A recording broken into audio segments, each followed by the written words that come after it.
Okay, and the next thing, let's talk about basic threat intelligence. So here is Stix, and let me close some of my extra tabs here. All right, so Stix is a format for sharing threat intelligence. There's two things that go together. This is a structured language for threat intelligence, and this is the transport protocol used to download this intelligence from a server. So we're going to start with Stix, and you can go and see the structure of a Stix file here. It's just a plain text file in this format, which looks like JSON format. To me, it's something close to it if it's not JSON. Yeah, it is JSON. All right, and so you've got indicators. This is an organized threat actor group that tries to create profit. Here's malware that downloads files and so on. So you've got two objects, an indicator, which is something you'll find on a machine to indicate that it's been infected. This is a downloader. And then you have a piece of malware here. And then there's a relationship between the two. All right.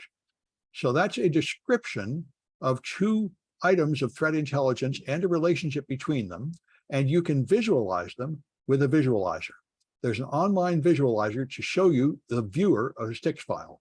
And so you paste in the URL to your Stix file in here.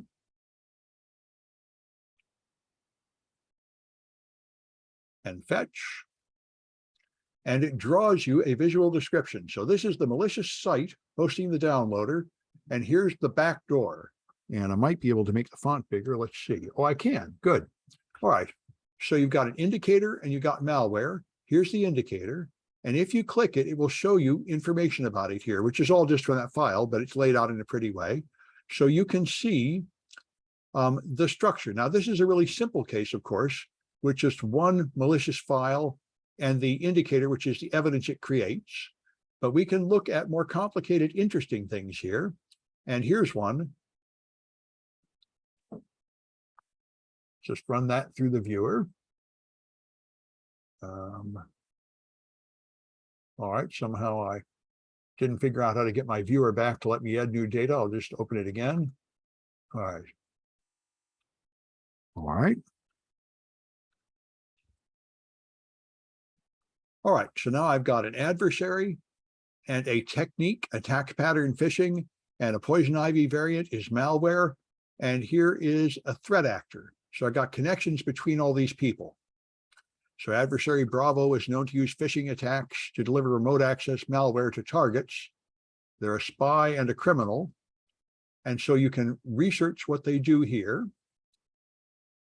And there's a flag defined there. And here's the one that's really the most interesting one to look at, APT1. This is the one, this is the Chinese hacking Google in 2010 that shocked the world and exposed the world of advanced persistent threats. And they did take all the data from the Mandiant report when Mandiant and Google exposed this and launched the world of APTs. So let me see if I can figure out how to add another one here. I would like to go back, but that doesn't seem to work. Click this maybe. Oh, there we go. Click that to get up there. Okay, Control A, delete, Control V.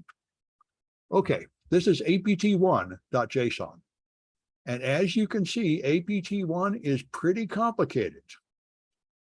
There is a unit here. There's all these different techniques. There's different threat actors. The guys with the pyramid looking thing are threat actors.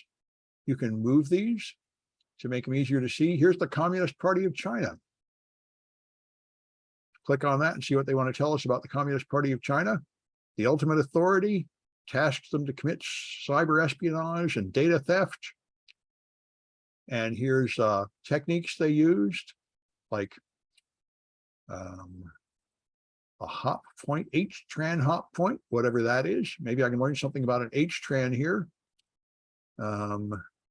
Looks like not much. Malicious activity to establish a foothold, and so on. You can see many things here. Here's some techniques. Whoops, I got accidentally zoomed in. Here's Ugly Gorilla, one of the names for one of the individual threat actors. Ugly Gorilla is here. You may, and here's the actual person's name. I know they identified a lot of the individual people that performed APT1 and put sanctions on them and such. Here's tools, something called ISLSASS. Sounds like a credential stealer. Yep, credential exploitation, dump active logon session password hashes. Sounds sort of like Mimikatz. So anyway, that's the joy of Stix. It's just this format, and it's a way to record, transmit, and use threat information. So let me stop this one.